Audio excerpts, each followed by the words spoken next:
اب مسجد کے در و دیوار کو بھی خوش ہو رہے ہیں اور اللہ بھی خوش ہو رہے ہیں اور اللہ کے محبوب بھی خوش ہو رہے ہیں کہ ہماری امت آئے ہیں۔ بتاؤ انسان، غور کرو، اسی طرح 5 وقت کی نماز میں اگر آئیں گے تو کوئی انگلی اٹھانے والا نہیں، کوئی دبانے والا نہیں ہوگا، کوئی کچلنے والا نہیں ہوگا۔ ہم اپنے آپ ایمانی پیدا کریں، ایمان اپنے اندر ایمان پیدا کریں، مسجد تک آئے۔ ہم جب بھی مجھے موقع ملا ہے میں نماز کی دعوت دیتا ہوں انسانوں کو۔ نماز کے علاوہ کچھ نہیں ہے اس دنیا میں، کچھ نہیں۔ الصلاۃ معراج المؤمنین، نماز معراج کے مومن کی معراج ہے۔ میرے آقا کریم صلی اللہ علیہ وسلم کی معراج عرش اعظم تک۔ جب اللہ سے ملاقات ہوئے تو کہا، سب کوئی کہا معراج ہے، یہ معراج ہے، میری معراج ہے۔ تو میرے محبوب میرے آقا کریم صلی اللہ علیہ وسلم نے ارشاد فرمایا، ہم جب امت کے پاس جائیں گے تو امت کو کون سا معراج دیں گے؟ سب تو کہیں گے آپ معراج ہو کے آگے ہماری معراج کہاں ہے؟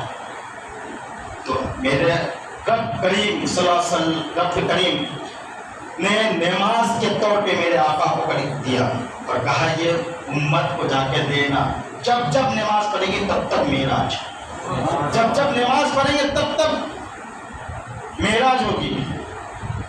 الصلاۃ مفتاح الجنہ، نماز جنت کی کنجی ہے۔ کیا ہے؟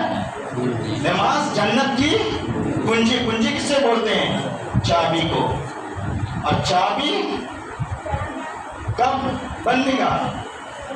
تالا لگا رہے گا تبھی تو چابی ہوگا نا۔ تو جنت میں کیا ہے؟ تالا لگا ہوا ہے۔ جنت میں کیا ہے؟ تالا لگا ہوا ہے۔ آپ نماز پڑھیں گے، چابی کا انتظام کریں گے۔ اب یہ انتظام کب ہوگا؟ مرنے کے بعد یا مرنے سے پہلے؟ اب خود بولیے کب ہوگا؟ مرنے سے پہلے ہوگا نا۔ آپ مسجد میں بیٹھ کے تسلیم کر رہے ہیں کہ یہ مرنے سے پہلے ہوگا، تو انتظام کب کریں گے؟ چابی کب کریں گے؟ کہاں کر رہے ہیں؟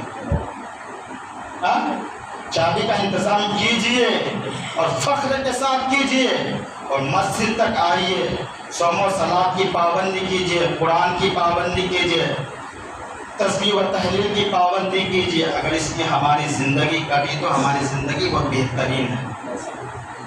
دنیا میں کمزور ہو سکتے ہیں مگر آخرت کے لیے ہم مضبوط ہیں۔ جب اللہ کی بارگاہ میں پیش ہوں گے، کیا لے کے آیا؟ بتا دیں گے، نماز لے کے آیا، جو فرض ہے وہ لے کے آیا ہوں میں۔ مگر فرض یہاں چھوڑ کے مستحب میں اتنا دھیان دیے ہیں انسان کے، مت پوچھیے۔ کچھ بھی ہو کر مستحب، نفل، یہ سب کرتے ہیں، فرض چھوڑ دیتے۔ جو ہمارے پر فرض ہے وہ چھوڑ دیتے ہیں، اور جو مستحب ہے وہ بروبر یاد رکھتے ہیں۔ ٹائم ٹو ٹائم، یہ تہوار آیا اب ہمارے گھر میں فاتحہ دینا، یہ تہوار آیا فاتحہ دینا، میں نماز کب پڑھنا؟ فاتحہ تو بروبر یاد رکھے ہو، نماز کا کون یاد رکھے گا؟ میں۔ انسانوں غور کرو، نماز کی بھی خیال رکھو اور مسجد تک آؤ۔ ہم نے جو بات کہے اس پہ عمل کرنے کی کوشش کرو۔ جب اس پہ عمل کریں گے تو آپ کی زندگی بہت بہترین ہوں گی۔ ہم نے جو کہا اس میں اگر کسی قسم کی غلطیاں، خامیاں ہوئی تو آپ کو گواہ کر کے میں اللہ اور ان کے رسول سے گواہ کرتا ہوں، استغفر اللہ ربی من کل ذنب واتوب الیہ، اشہد ان لا الہ الا اللہ واشہد ان محمد رسول اللہ صلی اللہ علیہ وسلم۔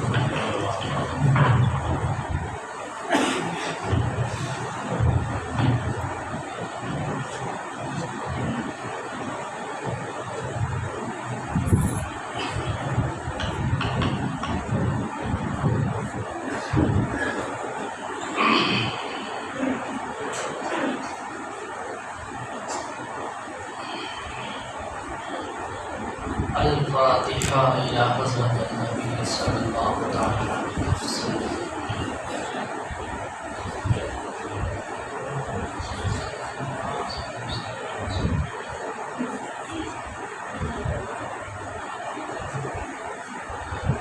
إن الله وملائكته يصلون على النبي يا أيها الذين آمنوا صلوا عليه وسلموا تسليما اللهم صل على سيدنا مولانا محمد معدن الجود والكرم وآله وابنه الكريم سبحان ربك رب العزة عما يصفون وسلام على المرسلين والحمد لله رب العالمين.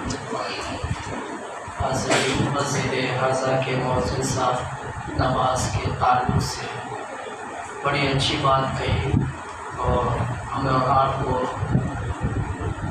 نماز کی پابندی اور غیر سنن و نوافل کی پابندی کرنا ضروری ہے. میں کچھ دیر کے لیے آپ کے سامنے حاضر آیا ہوں. آپ ساتھ دیں گے تو میں بھی آپ کا ساتھ دوں گا، کیونکہ آپ سے زیادہ میں بھی تھکا ہوا ہوں. میں بھی ایک انسان ہوں، بس آپ کو رنگ چڑھانا ہے. تھوڑی دیر بعد گفتگو میں سمیٹ لینا ہے بڑی تیزی کے ساتھ. سلام کرتا ہوں، دیکھتا ہوں کہاں سے جواب آتا ہے، کہاں سے خاموشی اختیار ہے. سلام کرنا سنت ہے، جواب دینا واجب ہے. السلام علیکم ورحمۃ اللہ تعالی وبرکاتہ. ماشاء اللہ، آپ نے بڑا اچھا جواب دیا تو مجھے بھی اب اچھا بننا پڑے گا.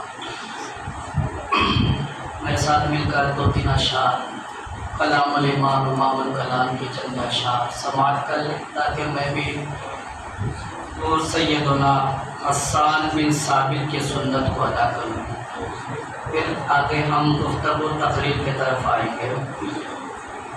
درود پاک پڑھے اللہم محمد صلی اللہ علیہ وسلم عباد محمد صلی اللہ علیہ وسلم. سب مل کر پڑھے. سب سے اولا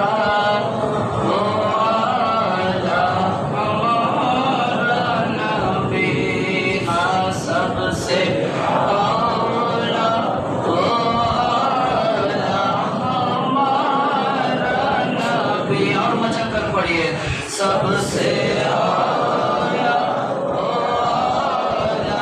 ہمارا نبی، سب سے آیا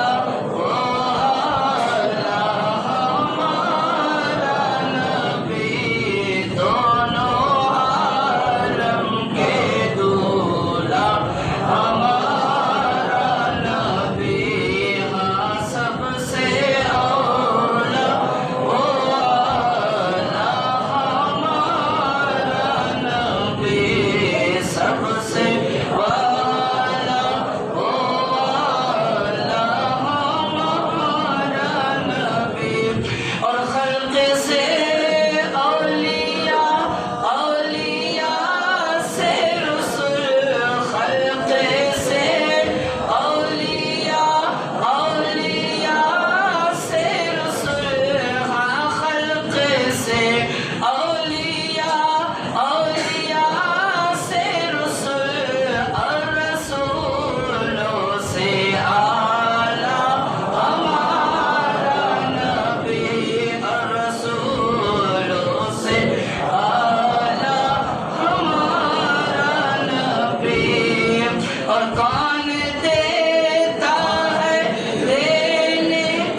ونسلم على رسوله الكريم. أما بعد فأعوذ بالله من الشيطان الرجيم. بسم الله الرحمن الرحيم. فيها يفرق كل أمر حكيم. آمنت بالله صدق الله العظيم. وبلغنا رسوله النبي الأمين الخطيب الكريم ونحن على ذلك لمن الشاهدين والشاكرين والحمد للہ رب العالمین.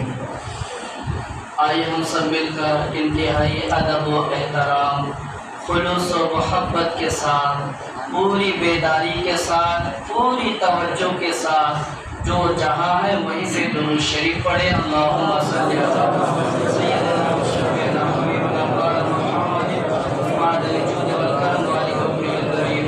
بچے ایک جگہ بنا لو، آرام سے سو. اے عالیہ بچے سب خاموشی کے ساتھ اچھے سے بیٹھ جاؤ. فیہا یفرق کل امر حکیم. یہ 25ویں پارے سورہ دخان کی چھوٹی آیت ہے. اس میں گہرائی اور سمندر جس کے بعد جتنا علم ہے اتنا خزانہ لیے ہوئے. یہ آیت مبارکہ خصوصاً شب برات کے لیے، شب برات کا جو حاصل کلام ہے اسی آیت مبارکہ کے تحت ہے. اور اس کو لیلۃ المبارکہ بھی کہتے ہیں، اسے لیلۃ الغفران بھی کہتے ہیں، اسے رحمت و برکت والی رات بھی کہتے ہیں. اس کے تفصیل میں ہم جائیں گے تو میرے علم کے مطابق اس رات کا 20 نام ہے، اور جس کے پاس جتنا مزید علم ہے اس کے پاس اتنے اخذ ہوں گے.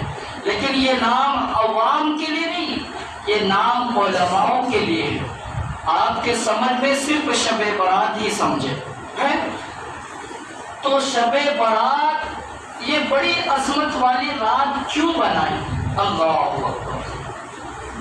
اس رات کی عظمت اور اہمیت کو سمجھو. میں بارہا جمعہ میں بھی اعلان کیا خصوصاً نوجوانوں سے کہ یہ شب بارک نہیں، شب عبادت، شب برات ہے. اس کے ہر ایک سیکنڈ بڑی قیمتی ہے. جس نے اس قیمت کو سنبھال لیا وہ کامیابی کے دہلیز تک پہنچ گیا، اور جس نے اس کو یوں ہی گوا دیا تو شب برات تو آتی رہیں گی لیکن اسے میسر ہو یا نہ ہو، رات تو آتی رہیں گی، یہ سلسلہ چلتا رہے گا، لیکن یہاں پر جتنے موجود ہیں آئندہ رہیں گے کہ نہیں رہیں گے. اس لیے کہ اس رات میں مردے کا بھی فرشتے بن گیا کہ کتنے لوگ اس دنیا سے رخصت ہونے والے ہیں اور کتنے لوگ پھر اس دنیا میں تشریف لانے والے ہیں اور کتنے لوگ حج کرنے والے ہیں. یعنی پورے زندگی کا شیڈول اسی شب برات میں بن گیا، پوری زندگی کا شیڈول بن گیا. تو اللہ سے ہم دعا کرتے رہے، اے مولا اس شب برات میں جب میرا بھی نام لکھا جائے تو نیک بندوں میں لکھا جائے. جب میرا بھی نام فرشتے لوح محفوظ میں لکھے تو اے اللہ ہم سب تو گنہگار ناکارہ ہیں، ہم سے وہ عبادت ہو ہی نہیں سکتی، لیکن جو کچھ بھی ہے مولا تیرے محبوب کی امتی تو ہے. حضور کے توسل سے ہمارا بھی نام ان ناموں میں شامل فرما دے جو جنت میں چلے. عزیزان ملت اسلامیہ، مبارک ہو آئی شب برات. کہیے نا مچل کر سبحان اللہ. مبارک ہو آئی شب برات، مبارک ہو آئی شب برات. رحمت خدا کی بن کے چھائی شب برات، رحمت خدا کی بن کے چھائی شب برات. اور رب قدیر بندوں سے کہتا ہے مانگ لو. آج ایک آواز آتی ہے لیکن سنائی نہیں پڑتی. ہمارا وہ کان نہیں ہے کہ ہم سن سکتے، وہ بینائی نہیں ہے کہ ہم دیکھ سکتے. کیا آواز؟ ابھی سورج غروب ہوا طلوع فجر تک ہے کوئی مانگنے والا جو اسے عطا کر دو؟ ہے کوئی مصیبت سے عافیت چاہنے والا مصیبت سے نجات دے دو؟ ہے کوئی اولاد مانگنے والا اسے اولاد دے دو؟ یہ صدا آ رہی ہے ہمارے کانوں تک، اس لیے شاعر نے اس کی تشریح یہاں پر جمع کر دی. رب قدیر بندوں سے کہتا ہے مانگ لو. رب قدیر بندوں سے کہتا ہے مانگ لو. ہم نے اسی لیے بنائی شب برات، ہم نے اسی لیے بنائی شب برات. اور کیسے شب برات مصطفیٰ نے منائی، اس شعر کی تشریح پر آؤ۔ کرتے رہے تلاوت عبادت تمام رات، کرتے رہے تلاوت عبادت تمام رات۔ ہم تھوڑی دیر پڑھیں گے، اس کے بعد بس گپ شپ میں لگ جائیں گے۔ میرے عزیز، اس رات کی قدر کرو۔ ابھی میں آؤں گا اس رات کے مطابق پر۔